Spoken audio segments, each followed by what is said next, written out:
Friends, we are going to show you the blueprint of English, both language 1 English and language 2 English, and you can easily aim for 30 out of 30 marks from English part in TET by watching this video.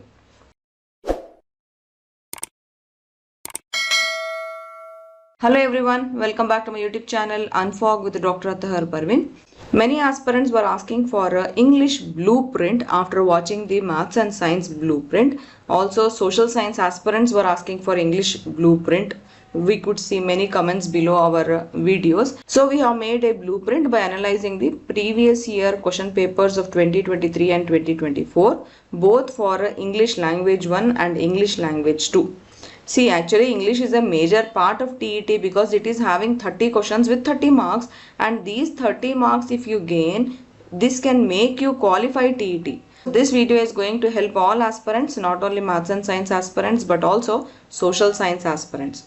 So let us start with the first language English.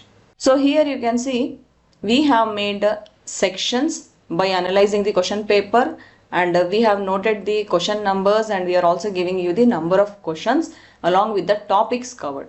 Let's start with the question number 1. See, this is English language 1 blueprint. So that's why question number is starting from 1. From question number 1 till question number 30, you will have English questions in Karnataka TET if your language 1 is English. Okay.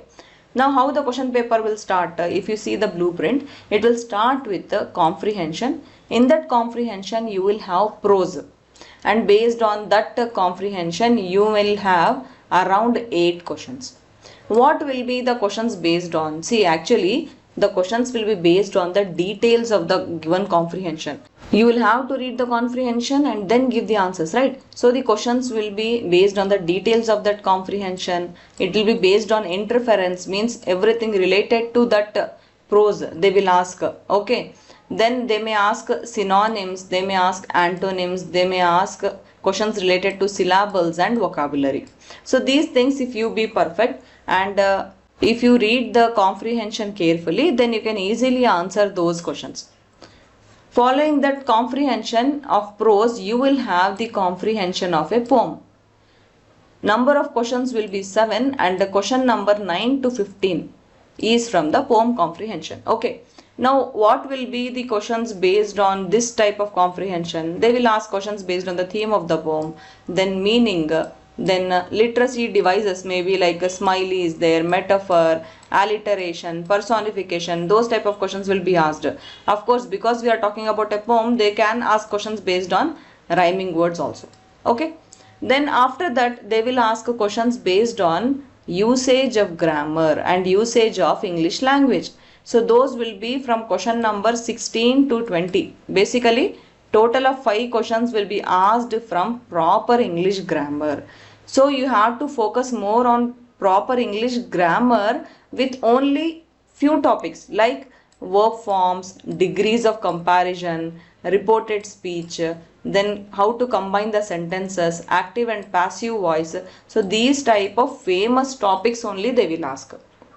Okay, so total till now 20 questions, right? Now out of 30 questions, rest of the 10 questions will be asked from English pedagogy part. Question number 21 to 30. They will ask from English pedagogy part. So what will be the questions based on English pedagogy? See, basically because it is a first language English, they will ask you how to narrate in the classroom based questions. Then your skills based on LSRW, right? Learning, speaking, reading and writing. Also questions will be asked from vocabulary, active, passive, homonyms, acronyms, how to teach a poetry and pre-teaching activity, and what type of test you can take from the children in your teaching classes. So all those type of questions will be asked in language pedagogy. So total of 30 questions you can expect, and here as you can see in language 1, more of the comprehension is there in prose and poem. Okay. Now let's move to language 2 English. So aspirants who have second language English, for them what will be the blueprint? See, that blueprint is also similar type of blueprint. It is also having prose comprehension, poem comprehension, followed by grammar and language use and language pedagogy. But here the topics are different. Of course, for comprehension of prose and poem, though same type of questions will be asked depending upon that particular comprehension, like question number 31 to 38, because we are talking about second language English. Okay, so total of 8 questions. They will be asked from comprehension. Same thing like synonyms, antonyms will be there. Details will be asked from the comprehension depending upon the facts and reasons they may ask. They may ask some interference questions. They may ask question tags. They may ask the class of the word and all that in comprehension part. Then next, total of 7 questions from the poem comprehension. Question number 39 to question number 45. They may ask questions based on the theme of the poem, meaning. They may ask any word they may ask, or they may directly ask you the meaning of the poem. They may ask some rhyming words or figures of speech like smiley, metaphor, personification, alliteration. All those things will be there, that if you see the previous year question papers only, you will understand. Okay. Now comes the grammar and language use. Total of 5 questions, right? From question 46 to question 50. Here they will ask language use questions. These are little bit different when you compare with language 1. Here it will be easy because it is a language 2. Of course, your language 2 English will be easy when you compare with language 1 English, because language 1 English means it is the medium of teaching, right? Those aspirants who have English medium only, right, from the school, they will only opt, right? So they will have higher level of English in language 1. But if you are opting for language 2 as English, then those questions will be easy when compared with the language 1 aspirants question paper. Okay. Next comes our language pedagogy. Total of 10 questions will be asked. Question number 51 to 60. They will ask questions based on use of dictionary, phonetics, how the communication skills are there, they want to check from the aspirants. Then role play, lesson planning, assessments like formative assessment. Then minimal pairs, and they will also check the fluency and accuracy of the English of the aspirants in language 2 paper. Okay, clear, right? Now, keeping these 2 blueprints in our mind, I want to give you the weightage both in language 1 and language 2. The reading comprehension part is there, no? That is taking your 50%, including both prose and poem. Next, only proper use of grammar and language means 17% is there out of those 30 questions. Okay. And the main part is the pedagogy, which is the 33%. Okay. So this is the weightage I have divided. 50% for prose and poem, 17% for proper grammar, 33% pedagogy will be there as per our blueprint. Okay. Clear, right? As we are telling that language 2 will be easy when compared to language 1, what are the main differences that I wanted to tell you? Okay. So here you can see that in language 1, in comprehension, simple stories, poems and basic interference will be there in your prose part and in poem part. Same thing will be there for language 2 also, simple things only will be there, but here they will stress more on vocabulary and grammar, because they want to test you whether you know English properly or no, right? For English 1 aspirants, they will not test it. They will only see whether they are able to teach properly or no. But for language 2, they will check your grammar. So that's why questions will be little bit more on vocabulary and grammar, but they will be easy when compared to language 1. Okay. In grammar, no, they will ask school level grammar like verbs, degrees, voice, speech, all those type of questions will be asked in language 1. Whereas in language 2, simple functional grammar will be there like articles, prepositions and tenses. Of course, about pedagogy I told you, right? Here teaching the mother tongue basics will become priority for language 1.